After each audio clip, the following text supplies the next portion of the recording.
Thanks, Peter. Peter, I'm joined now by one of the MPs. You mentioned MPs are trickling back into the House of Commons, and two of the parties actually have caucus meetings this morning, the Liberals and the NDP. But I'm joined by James Lunney. He's a Conservative MP for Alberni, Nanaimo, Alberni in British Columbia. You were in that caucus room for how long yesterday? You were holed up, you were locked down in the caucus room of the Conservative caucus for how long? It was a long day yesterday. We were in there from basically start of caucus at 9:30 till 8:30 last night. And unlike the 8:30, quarter to 9. Unlike other caucuses, you weren't moved to a safer spot. You, all 140 some of you, were all stuck in that one room. Yeah, it was a long day, but when I think of our inconvenience, I have to think of the heroes of the story, and that's the corporal we lost, Nathan Cirillo, at the War Memorial, and one of our security members that was wounded by the assailant, and the great response of our security. So, we were perhaps a little bit inconvenienced, and some people got a little hungry, but we're very grateful. And especially for the hero who's going to march past here in the parade in a moment, our Sergeant at Arms, Kevin Vickers. I know a tough assignment for him, and I'm sure killing somebody isn't a pleasant assignment for anybody, but I think everybody acknowledges Kevin Vickers as the hero of the day.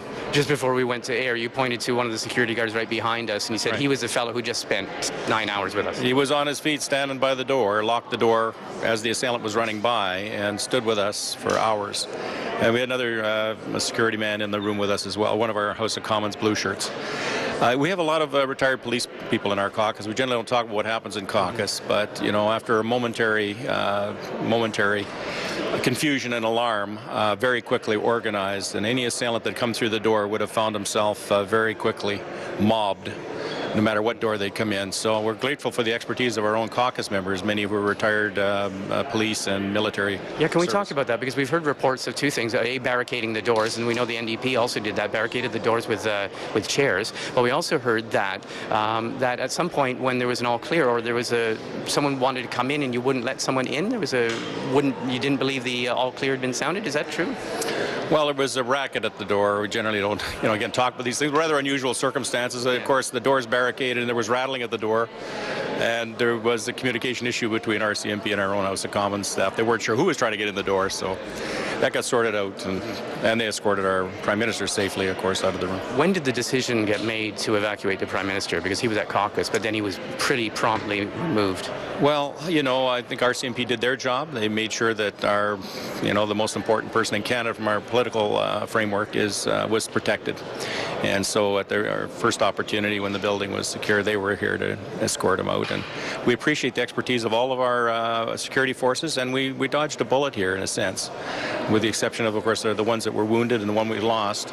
And we're going to have to take this security threat across Canada much more seriously. It's worldwide. It's not just here. It's a terrible ideology, a virulent ideology, and we have to stay strong. As the Prime Minister said, we will not respond to terror. We will not be intimidated. Today, as you return to work, and we see the activities starting again today, is there what feels different? What is different about today compared to, say, yesterday? Well, I think there's relief to see things back to normal. I think we all feel that, and I'm sure you feel it as media as well. We're determined we have to go on with our way of life and protect our institutions. That's what our national anthem is all about, standing on guard for Canada. And I think the generation that went before us, who went off to deal with threats to world peace and to freedom, they did their part, and sadly we have to do ours now. And I think there's a sense of relief here today, though. We're determined, many of us were determined that Parliament needed to sit today.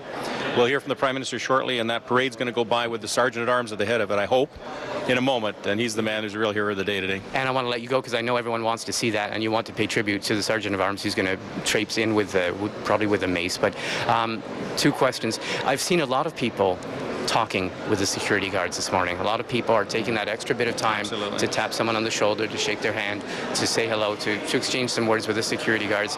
There's also been some people walking up and down that Hall of Honor looking at that scene, which we saw, the horrific events that occurred in that Hall of Honor. Have you done either of those, or is there anything different that you did today? Well, I was here early this morning, so there's nobody in the lobby. I wandered down the hallway to the Hall of Honor and took a look down there. The pillars are still there. The brick and mortar and the tile floors look pretty much like they used to. And, our institutions have to be defended, and they're here to carry on into the future. We got to make sure we do stand on guard to see that happen. Security. Do you think there's going to be a lot of discussion about security in this place? Well, I think everybody played their role, considering we haven't faced a threat on that nature. It will be reviewed by everybody, I'm sure, and whatever changes need to be considered will happen in the fullness of time. But I think everybody today is very thankful for the way it played out. I think we could probably thank God it was as, turned out as well as it did, and all of our security forces for the roles they played. You have been here since the year 2000. That's when you were first elected. You're not going to be running again in 2015, so you have a few months left in this place. Did you ever think you'd see this kind of thing happen in the Parliament of Canada? Well, all over the world, our democratic institutions are threatened. There's a breakdown in social order all over the world. It's a challenge to democracy itself. There's protests about nearly everything. So that is a real challenge. Who would have imagined when I came to Parliament 15 years ago that we would see a day when body parts were mailed to political offices?